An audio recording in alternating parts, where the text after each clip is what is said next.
C'est ici dans ce local de 330 mètres carrés que ces étudiants âgés de 22 ans à 50 ans peuvent apprendre par le geste sur des maquettes à taille réelle. Le plateau technique accolé à la salle de classe leur permet de mettre immédiatement en pratique la théorie qu'ils viennent d'apprendre. Spécialisée en éco-construction, l'agence au service du défi énergétique y enseigne les différentes techniques qui seront nécessaires à l'avenir pour la rénovation énergétique. Le plateau technique, il va nous permettre d'aborder à la fois de la maçonnerie, de l'isolation et de la charpente, couverture, tout ce qui est technique du bois, construction bois. On va aussi pouvoir aborder les enduits de finition et les différentes constructions anciennes aussi, type pisé. L'ASDER, qui s'est équipé de cet outil pédagogique l'année dernière pour un coût total de 70 000 euros, a pu former près d'1 millier de personnes en 2022 grâce à ce plateau. Au démarrage, en fait, l'ASDER n'avait qu'une formation pratique qui est chef d'équipe en développement durable. Le fait d'avoir le plateau nous a permis d'ouvrir l'OPEC, l'ouvrier professionnel en éco-construction. De manière récurrente, on a à peu près 25 étudiants qui tournent sur le plateau.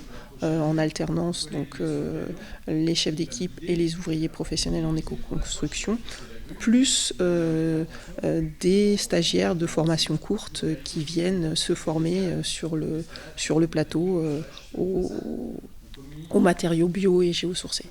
Pour les étudiants, cet équipement représente une réelle opportunité pour se former.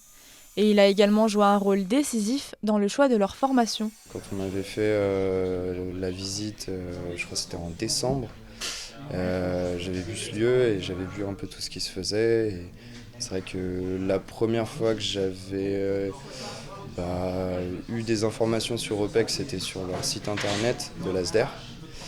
Et j'arrivais peut-être pas forcément à visualiser exactement ce que pouvait être cette formation. Et le fait d'avoir fait du coup la visite du plateau technique, ça m'avait un peu plus permis de visualiser concrètement. Surtout pour les métiers manuels, c'est essentiel de pouvoir pratiquer et voilà, d'avoir un endroit où on peut s'exercer et ne pas tout faire en entreprise. Enfin, je trouverais ça pas logique de faire une formation à un métier manuel sans pratiquer.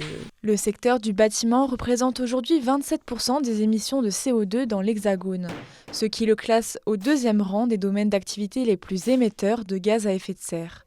Pour y remédier, France Stratégie estime nécessaire de recruter entre 150 000 et 250 000 professionnels de la rénovation énergétique d'ici 2030.